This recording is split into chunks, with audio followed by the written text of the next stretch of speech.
Hello बच्चों। तो कैसे हैं आप सब। आई होप आप बहुत ज़्यादा अच्छे होंगे।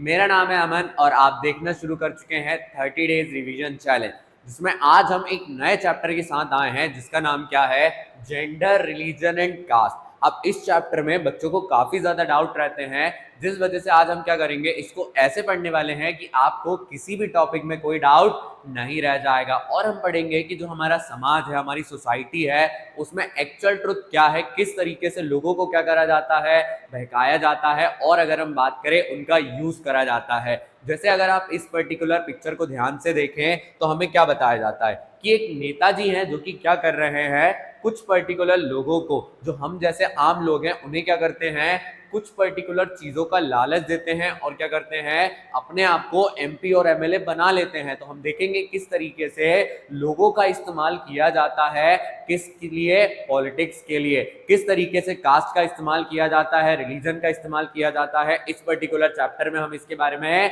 पढ़ेंगे। तो चलो बगैर किसी देरी के क्या करते हैं, इस चैप्टर को स्टार्ट करते हैं। देखिए हमें क्या बताया जाता है इन इंडिया। सबसे पहले हम देख रहे हैं कि हम हमारे भारत के बारे में बात कर रहे हैं। हमारे भारत में gender, religion and caste differences are three biggest issue which have challenge social equality. हमारे भारत में तीन सबसे बड़े मुद्दे हैं भैया। कौन कौन से हैं? जेंडर का है, रिलीजन का है, कास्ट का है। जिसमें क्या करा जाता है, हमारे भारत के सामने बहुत बड़ा चैलेंज है। अगर इन इश्यूज को हमने रिजॉल्व कर लिया तो आने वाले समय में हम क्या कर सकते हैं, डेवलप्ड इकोनॉमी बन सकते हैं। अमेरिका को जो हम टक्कर देना चाहते हैं उसको हम टक्कर दे सकते हैं। बट उससे पहले हमें क्या करना पड़ेगा, इन इश्यूज को रिजॉल्व करना पड़ेगा। तो पहले हम क्या करने वाले हैं, जेंडर के बारे में पढ़ने वाले हैं, फिर हम रिलीजन के बारे में पढ़ेंगे, फिर हम कास्ट के बारे में पढ़ेंगे कि किस तरीके से ये तीनों के तीनों हमारे भारत देश को क्या करती हैं, इंपैक्ट पहुंचाती है और हमारे भारत पर इसका इंपैक्ट पहुंचता है। साथ में ये भी देखेंगे कि नेता लोग किस तरीके से क्या करते हैं, सोसाइटी का गलत इस्तेमाल करते हैं। और अगर हम बात करें, सोसाइटी के लोगों को क्या करते हैं, गलत चीजों के बहकावे में लेकर आते हैं। तो चलो पहले हम क्या करने वाले हैं, जेंडर पॉलिटिक्स के बारे में पढ़ने वाले हैं। सबसे पहला हमें क्या देखने को मिलता है, sexual division of work in our society. हम देखते हैं कि हमारी सोसाइटी में क्या करा जाता है, विमेंस को ऐसा समझा जाता है कि इन्हें क्या करना पड़ेगा, घर का काम करना पड़ेगा। ऐसा नहीं है कि विमेन बाहर जाके काम नहीं कर सकती, बट हमारी सोसाइटी ने औरतों को घर का काम दे दिया है और जो मैन रहते हैं उनको बोला है कि आपको घर से बाहर के काम करना है। तो क्या भैया दोनों के दोनों सेम काम नहीं कर सकते? कर सकते हैं, बट जो मेल्स रहते हैं वो उन कामों को घर के बाहर जाकर करते हैं ताकि उन्हें क्या मिले, उस चीज के पैसे मिले, और अगर हम बात करें वो लोग क्या कर सके, कमा सके। तो हम देखते हैं हमारी सोसाइटी में वर्क को डिवाइड कर दिया गया है, जहां पर घर के अंदर का काम स्त्रियों को करना पड़ता है और घर के बाहर का जो काम है हमारी सोसाइटी ने मेल्स को दे दिया है। दूसरा हमें क्या देखने को मिलता है, office work and high paid jobs are considered men's domain in India. Household work such as washing, cooking, tailoring are done by women. हम क्या देखते हैं कि जो ऑफिस वर्क रहता है और हाई पेड वर्क रहता है उसको हमारे भारत में मेन के लिए रखा गया है। और अगर हम बात करें जो औरतें हैं उनके लिए क्या कहा जाता है कि आपको घर के अंदर के जो काम है, जैसे वॉशिंग हो गया, कुकिंग हो गया, टेलरिंग हो गया, जैसे हम हमारी मम्मी को घर पे देखते हैं वो क्या करती हैं, घर के अंदर के जो काम है उन्हें करती हैं। और हमारे जो पापा हैं वो कहाँ पर चले जाते हैं, घर के बाहर जाते हैं, वो हमारे घर के लिए कमा कर लाते हैं। क्योंकि हमारी सोसाइटी ने इस तरीके से क्या करके रखा है, हमारे मैन को और वुमेन को क्या करके रखा है, डिवाइड करके रखा है। थर्ड पॉइंट हम क्या देखते हैं यहाँ पर, women constitute 50% of the society, they do not enjoy equal power. ये क्या नहीं करती हैं, 50% होने के बाद भी हमारी जो सोसाइटी है वो वुमेन को इक्वल ट्रीट नहीं करती है। उन्हें क्या करना पड़ा है, बहुत ज्यादा स्ट्रगल करने पड़े हैं ताकि वो अपने डेमोक्रेटिक राइट ले पाए, अपने वोटिंग राइट ले पाए। तो हमने देखा कि हमारी सोसाइटी में जेंडर के बेसिस पे क्या करा जाता है, डिवाइड करा जाता है। किस तरीके का डिवीजन होता है, मेल्स को सुपीरियर माना जाता है, फीमेल्स को इंफीरियर माना जाता है। मेल्स को कहा जाता है कि आपको घर के बाहर जाकर काम करना है और फीमेल्स को कहा जाता है कि आपको घरों के अंदर काम करना पड़ता है। हमने देखा 50% से ज्यादा होने के बाद भी जो वुमेन है वो क्या नहीं कर पाई हैं, आज तक अपने राइट को उस तरीके से प्रिजर्व नहीं कर पाई हैं। बट हमने देखा उन्होंने बहुत ज्यादा स्ट्रगल किए, जिसके कारण आज हम सोसाइटी में उनको रिस्पेक्टफुली क्या कर पाते हैं, देख पाते हैं, हाई पेड जॉब्स में देख पाते हैं और देख पाते हैं कि वो अलग अलग पोजीशंस को क्या कर रही हैं, आज अक्वायर कर रही हैं। तो ये हमें यहाँ पर जेंडर पॉलिटिक्स में देखने को मिल जाता है। और हमें क्या बताया जाता है यहाँ पर, Indian society is patriarchal society, it is dominated by man. आपने जनरली देखा होगा कि जो हमारी सोसाइटी है वो कैसी है, पैट्रियार्कल है। कैसी सोसाइटी हमारी, पैट्रियार्कल है। अब भैया ये पैट्रियार्कल क्या होता है, पैट्रियार्कल का मतलब रहता है मेंस डोमिनेटेड। क्या रहता है, मेंस डोमिनेटेड। जिस जगह पर जो आदमी लोग रहते हैं उनका क्या रहता है, बढ़ावा रहता है। और अगर हम बात करें, उनको डोमिनेंट रोल दिया जाता है, उनकी बातों को सुना जाता है। और अगर हम बात करें, उनको सुपीरियर माना जाता है। आज भी हम देखते हैं जो हमारे पेरेंट रहते हैं, जिनमें हमारे फादर रहते हैं, उनके डिसीजन को ज्यादा सुपीरियर माना जाता है। बट धीरे धीरे करके हमें इसमें चेंजेस देखने को मिल रहे हैं। आने वाले समय में हम देखेंगे कि जो दोनों हमारे पेरेंट रहेंगे वो काफी ज्यादा इक्वल रहने वाले हैं। और अगर हम बात करें, सोसाइटी भी क्या करेगी, उन्हें इक्वल मैनर में एक्सेप्ट करेगी। The literacy rate is only 54% for women and 76% for men, जिसके कारण हम देखते हैं हमारी सोसाइटी में जो बॉयज रहते हैं या मैन रहते हैं उनको ज्यादा पढ़ाया लिखाया जाता है, और जो गर्ल्स रहती हैं उनको उतना ज्यादा पढ़ाया लिखाया नहीं जाता। जैसे आपने आपके घर में देखा होगा कि किस तरीके से अगर आपका बड़ा भाई है, छोटा भाई है, तो आपके पेरेंट कोशिश करते हैं कि उन बच्चों को क्या करा जाए, सिटी के बाहर भेजा जाए पढ़ने के लिए। मैं सभी लोगों की बात नहीं कर रहा हूं कि उनके घर में लड़कियों को नहीं भेजा जाता, बट इन जनरल हम हमारी सोसाइटी में क्या देखते हैं कि जो लोग रहते हैं वो अपने बॉय चाइल्ड को ज्यादा फेवर करते हैं। Many girls are aborted resulting in the decline of the child sex ratio. और इसी कारण से हम हमारे इंडिया के काफी सारे स्टेट में देखते हैं जहां पर boy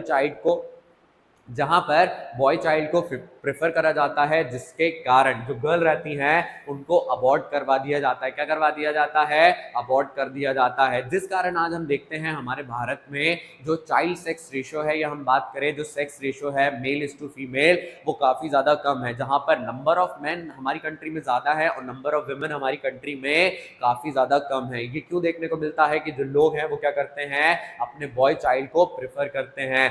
domestic violence against women and physical and mental harassment of women at the office places. हम क्या देखते हैं, हमारी सोसाइटी में जो वुमेन रहती हैं उनको हरासमेंट का सामना करना पड़ता है।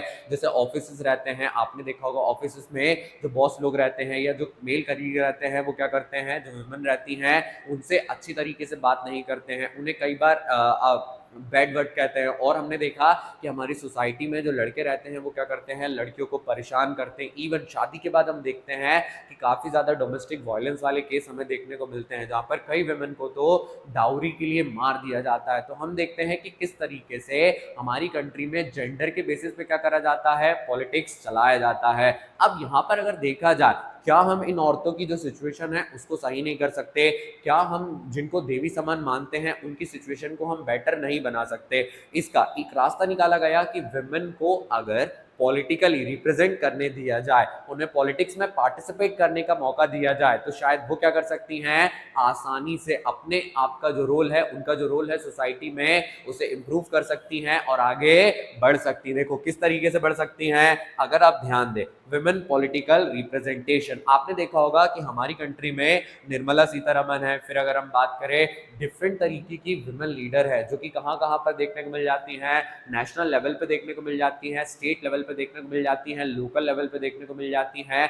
अगर इनकी जैसी बहुत सारी औरतें क्या करने लगे, पॉलिटिक्स में आने लगे, पॉलिटिकली पार्टिसिपेट करने लगे, तो हम देखेंगे उनकी जो सिचुएशन है वो काफ़ी ज़्यादा इम्प्रूव कर जाएगी। बट अगर हम एक्चुअल केस देखें तो आज हमें क्या देखने को मिलता है कि एक्चुअल में जो वुमेन है वो अपने आप को कितना रिप्रेजेंट कर पा रही हैं, हमारी सरकार कितना ज्यादा वुमेन को मौका दे रही है। देखिए क्या बताया गया, it has been understood that if women get chance to present them in legislature would help them to change their condition। अगर हम क्या करें, विमेन को चांस दे, विमेन को क्या दें, चांस दे कि वो अपने आप को क्या कर सकती हैं, लेजिस्लेचर में रिप्रेजेंट कर सकती हैं, तो उनकी जो कंडीशन है उसमें हमें बदलाव देखने को मिलेगा। कैसे बदलाव देखने को मिलेगा, institution such as panchayati raj have reserve 1/3 seat for women. जैसे आपने अपनी कंट्री में देखा है कि हमारी कंट्री में जो लोकल गवर्नमेंट रहती है उसके अंदर 1/3 सीट को क्या करा जाता है, रिजर्व करा जाता है विमेन के लिए। और अगर हम बात करें हमारे भोपाल में और हमारे मंडीदीप में, हम देखते हैं काफी ज्यादा औरतें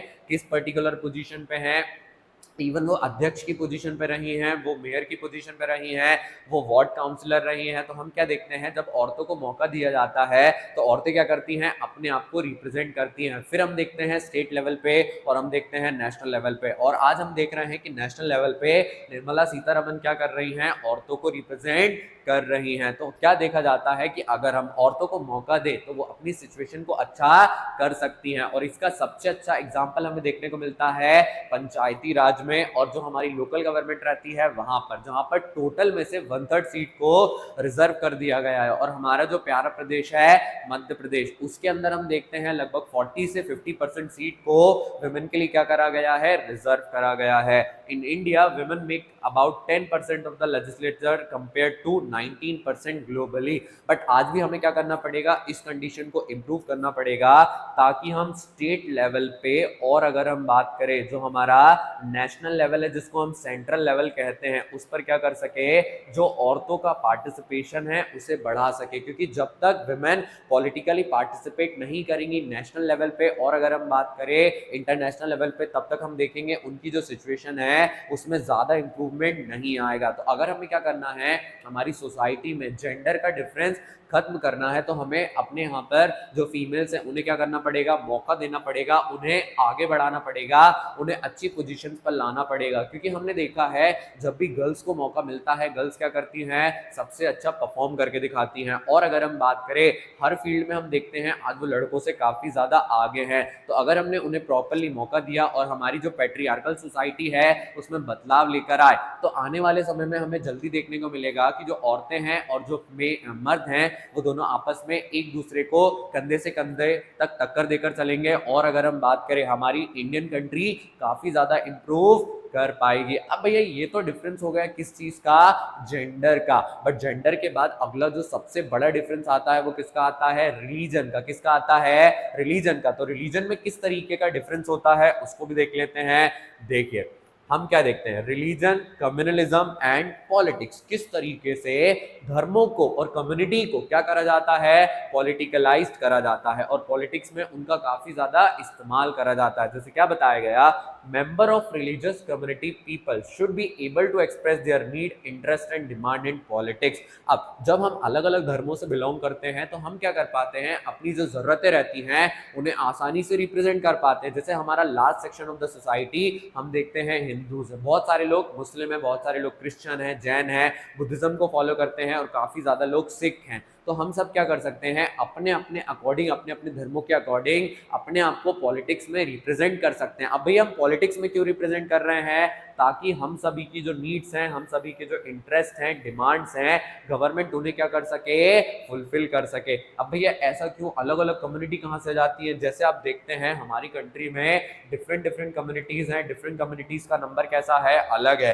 अलग अलग कम्युनिटी क्या करती है हमारी कंट्री में, अलग अलग धर्मों को मानती है, जिस कारण हम देखते हैं हमें क्या करना पड़ेगा, पॉलिटिक्स में कहीं ना कहीं सारी कम्युनिटी को मौका देना पड़ेगा, ताकि हर कम्युनिटी क्या कर पाए, अपने आप को रिप्रेजेंट कर पाए, नीड्स को, इंटरेस्ट को और डिमांड्स को फुलफिल कर पाए।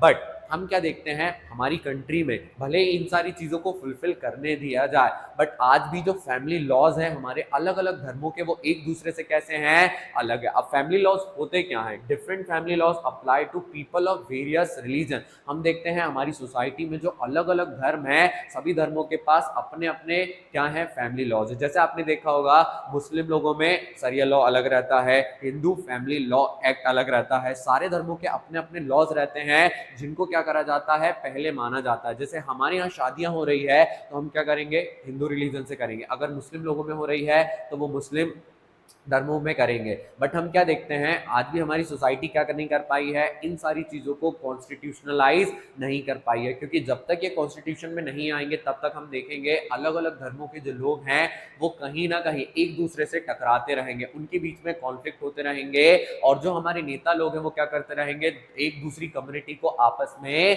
भड़काते रहेंगे। किस तरीके से हम देखते हैं, कम्युनलिज्म। अब सबसे इंपॉर्टेंट जो चीज आप देखते हैं कि धर्मों को किस तरीके से क्या करा जाता है, पॉलिटिक्स में इस्तेमाल करा जाता है। When people of community, one community think that their community is more superior, जब एक कम्युनिटी के जो लोग हैं वो सोचने लगते हैं कि उनकी जो कम्युनिटी है वो सबसे ज्यादा सुपीरियर है, तो इसके वजह से हम क्या देखते हैं, डिफरेंसेस होते हैं। क्या होते हैं? डिफरेंसेस होते हैं। और इन डिफरेंसेस का जो सबसे बड़ी हाइट रहती है वहां पर लोग क्या करने लगते हैं, अपने धर्मों के जो इंटरेस्ट रहते हैं उन्हें सबसे ऊपर रखने लगते हैं। जैसे आपने देखा होगा कई बार जो हमारे नेता लोग रहते हैं वो क्या करते हैं, किसी एक पर्टिकुलर रिलीजन के बारे में कुछ कहते हैं, वो बोलते हैं कि अगर आपने हमें वोट नहीं दिया तो आपकी कम्युनिटी को क्या कर जाएगी, दूसरी वाली कम्युनिटी रहने नहीं देगी, इस तरीके से सरवाइव नहीं करने देगी, जिसके कारण हम देखते हैं कम्युनलिज्म आता है। क्या आता है? कम्युनलिज्म आता है। कम्युनलिज्म में हम क्या देखते हैं, जब लोग क्या करते हैं, अपने धर्म को सुपीरियर मानने लगते हैं, अपने धर्म के जो इंटरेस्ट रहते हैं उन्हें नेशन के इंटरेस्ट से बड़ा मानने लगते हैं और दूसरे धर्मों के इंटरेस्ट को क्या करते हैं, नीचे कर देते हैं, जिसके कारण काफी ज्यादा डिफरेंस क्रिएट होते हैं। क्या क्रिएट होते हैं? डिफरेंस क्रिएट होते हैं। तो हम क्या देखते हैं कि अगर धर्मों को इसी तरीके से पॉलिटिक्स में लाया गया तो कम्युनलिज्म बढ़ेगा, और कम्युनलिज्म की वजह से जो हमारे भारत की यूनिटी है उसमें हमें क्या देखने को मिलेगा, डिवीजन देखने को मिल जाएगा। और हमें क्या बताया जाता है यहाँ पर, कम्युनलिज्म, जो कम्युनलिज्म है वो क्या कर सकता है, पॉलिटिक्स में डिफरेंट फॉर्म ले सकता है। भैया कैसे फॉर्म ले सकता है, जल्दी से बताओ।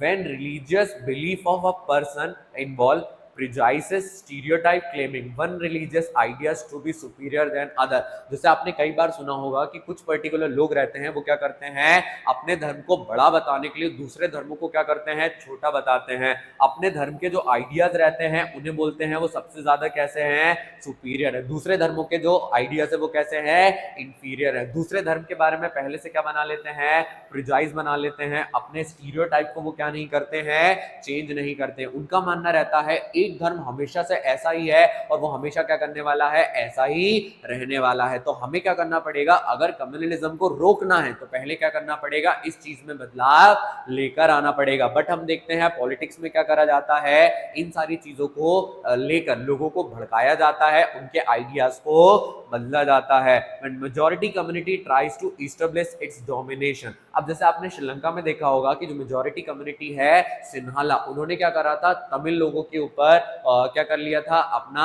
मेजॉरिटी बना लिया था। मेजॉरिटी के कारण हमने देखा उनका जो डोमिनेशन बनता है उसके कारण उनकी कंट्री में सिविल वॉर होते हैं। कई बार हम देखते हैं जब मेजॉरिटी कम्युनिटी क्या करती है, अपने डोमिनेंट के लिए ट्राई करती है तो वो माइनॉरिटी के जो सारी चीजें रहती है, डिमांड रहती है, वांट रहती है, उन सभी को भूल जाती है। तो हमें क्या करना है, इस चीज को अपने ध्यान में रखना है और मेजॉरिटी को कभी भी क्या नहीं करना है, स्टेट पावर के हेल्प से पावर में नहीं आने देना है। भैया मेजॉरिटी से आपका क्या मतलब है, मेजॉरिटी से मतलब है कि कोई भी एक रिलीजियस ग्रुप कभी भी क्या ना करे, पावर में आके दूसरे धर्मों को नुकसान ना पहुंचाए। जैसे आपने बांग्लादेश में देखा कि किस तरीके से एक कम्युनिटी क्या कर रही है, बाकी सारी कम्युनिटी को वहां पर रहने नहीं दे रही है। एक कम्युनिटी के वजह से वहां पर बाकी सारी कम्युनिटी को क्या देखने को मिल रहा है, बहुत ज्यादा क्राइसिस देखने को मिल रहा है। तो हमें क्या करना है, अपनी कंट्री में इन सिचुएशन को सही बनाकर रखना है। किसी भी मेजॉरिटी कम्युनिटी के वजह से किसी माइनॉरिटी को नुकसान नहीं होना चाहिए। तो हमें क्या करना है, स्टेट पावर का इस्तेमाल नहीं करना है और मेजॉरिटी और माइनॉरिटी को मिलकर रहना है, ताकि हम अपने देश को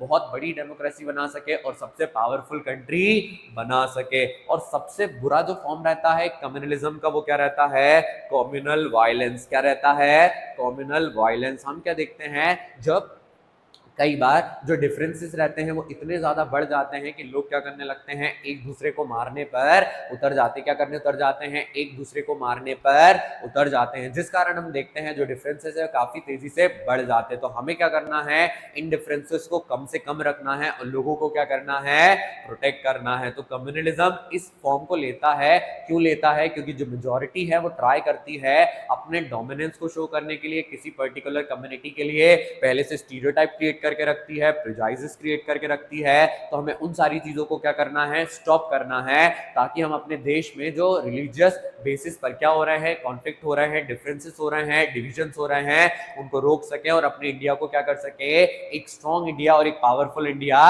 बना सके।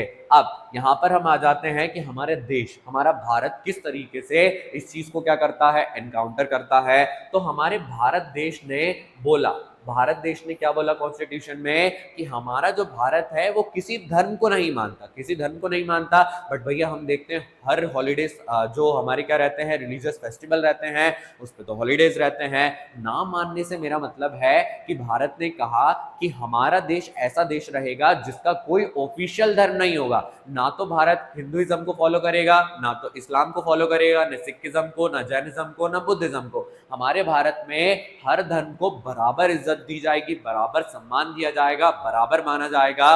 और अगर हम बात करें किसी भी धर्म को छोटा या किसी भी धर्म को बढ़ावा नहीं दिया जाएगा। जैसे हम क्या देखते हैं, India does not have any official religion of its own. यहाँ पर हमारे भारत का कोई भी ऑफिशियल रिलीजन नहीं है। और अगर हम बात करें, ना तो हमारे भारत की गवर्नमेंट किसी धर्म को क्या करती है, प्रमोट करती है, ना तो किसी को डिस्करेज करती है। Discrimination among people on the ground of religion. फिर आपने देखा होगा, आप भले मुस्लिम रहे, भले आप हिंदू रहे, भले आप जैन रहे, भले आप बुद्धिज्म को फॉलो करते हो, भले आप सिख रहे, आपको क्या करा जाता है, इक्वल मैनर में ट्रीट करा जाता है। धर्मों के बेसिस पे लोगों को कभी भी छोटा और बड़ा नहीं बताया जाता है। The constitution however allows the state to interfere the religious policy in order to promote equality among the people. इसके अलावा अगर हम बात करें, जैसे आपने देखा कि कॉन्स्टिट्यूशन में अनटचेबिलिटी को क्या करा गया, हटाया गया। क्यों हटाया गया भैया? क्योंकि हमारे जो हिंदू धर्म है उसमें क्या करा जाता था, जो अनटचेबल्स है, अनटचेबल्स मतलब का जो एसटी एससी से नीचे दलित लोग आते हैं उनको सोसाइटी में कंसिडर किया जाता था, ये लोग अनटचेबल है। बट हमने देखा वो सारे लोग ह्यूमंस हैं,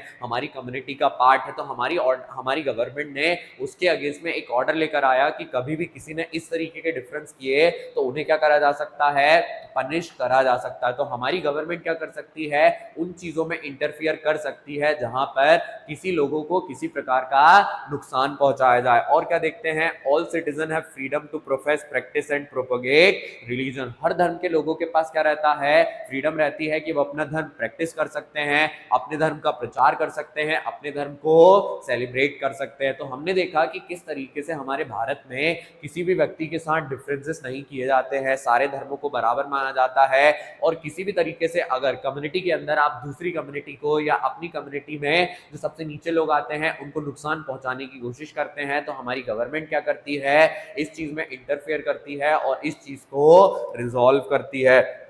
अब जल्दी से बढ़ते हैं आगे और हमारे इस चैप्टर के लास्ट टॉपिक पर आ जाते हैं, कास्ट एंड पॉलिटिक्स। किस तरीके से जो कास्ट है और पॉलिटिक्स है वो हमें कहाँ देखने को मिल जाती है, इंडियन पॉलिटिक्स में देखने को मिल जाती है। पॉलिटिक्स किस तरीके से कास्ट को क्या करती है, फेवर करती है, कास्ट किस तरीके से पॉलिटिक्स को फेवर करती है। कास्ट इन पॉलिटिक्स क्या है, पॉलिटिक्स इन कास्ट क्या है, क्योंकि कई बार क्वेश्चन आता है caste in politics, politics in caste, तो हमें क्या करना है, उसको अच्छे से पढ़ना है। Caste system has been integral part of Indian society. हम देखते हैं जो हमारा कास्ट सिस्टम है वो हमारी सोसाइटी का इंटीग्रल पार्ट है। इंटीग्रल पार्ट भैया कैसे है, आपने देखा होगा स्टार्टिंग से हमारा जो भारत है उसमें अलग अलग धर्म है, अलग अलग धर्मों के अंदर अलग अलग कास्ट है। इसका मतलब भैया हमारे जो रिलीजन रहते हैं वो भी अलग अलग कास्ट में डिवाइडेड रहते हैं। और जो ये कास्ट सिस्टम है ये बहुत ज्यादा इंपॉर्टेंट पार्ट है। अब हमने देखा इनिशियली क्या करा जाता था, जो हमारे फादर काम करते थे या जो हमारी फैमिली काम करती हुई आई होती थी उस बेसिस पे हमारा क्या बनाया जाता था, धर्म बनाया जाता था, हमारी जात बनाई जाती थी। People belonging to the lower caste are considered outcast and untouchable, जिसके कारण अगर हम बात करें वो सारे लोग जो कि क्या करते थे, हाउस हेल्प में काम करते थे, डोमेस्टिक लेबर की तरह काम करते थे, उनको क्या माना जाता था, अनटचेबल्स माना जाता था। बट हमने देखा कि धीरे धीरे करके इस पर्टिकुलर कंडीशन में बदलाव आते हैं और हमने क्या देखा कि जो पहले हेरिडेटरी काम हुआ करते थे आज मॉडर्नाइजेशन होने के कारण वो सारी चीजें क्या हो गई हैं, रिड्यूस हो गई। कैसे रिड्यूस हो गई है, in politics caste can take various form. अब इसको बताने से पहले मैं जो आपको बता रहा था कि आज हमारी सोसाइटी मॉडर्न हो गई है, मॉडर्न होने के कारण हम देखते हैं जो लोग रहते हैं वो डिफरेंसेस नहीं करते, सभी को क्या करते हैं, इक्वल मानते हैं। अर्बनाइजेशन के वजह से पहले जहां पर क्या करा जाता था, लोगों को अलग से अलग बिठाया जाता था, माना जाता था, वो काफी ज्यादा रिड्यूस हो गई है। और अनटचेबिलिटी के कारण जो पर्टिकुलर गवर्नमेंट पनिशमेंट लेकर आई है या हम बात करें एक्ट पास किया है हमारी गवर्नमेंट ने, उसके कारण लोग क्या नहीं करते हैं, आज किसी को भी गलत नहीं बोलते हैं, किसी को भी छोटा नहीं बोलते हैं। अब अगर हम देखें जो पॉलिटिक्स है in politics caste can take various form. जो कास्ट है वो पॉलिटिक्स में क्या करती है, डिफरेंट फॉर्म को ले सकती है। कैसे ले सकती है?